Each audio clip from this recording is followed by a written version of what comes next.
O silêncio de Deus dói. Dói sim. O silêncio de Deus dói. Mas é no silêncio que Ele trabalha pela minha vida, minha querida, e pela sua. Tem querido que diz assim, ó, no silêncio Ele prova a tua fé.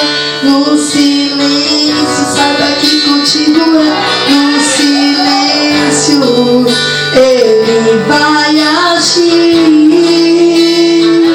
No silêncio Ele está te contemplando. No silêncio creio eu que Ele está trabalhando.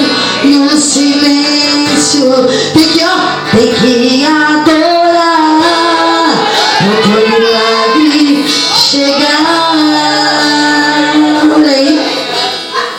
Ah, pastora, mas adorar no silêncio tá difícil.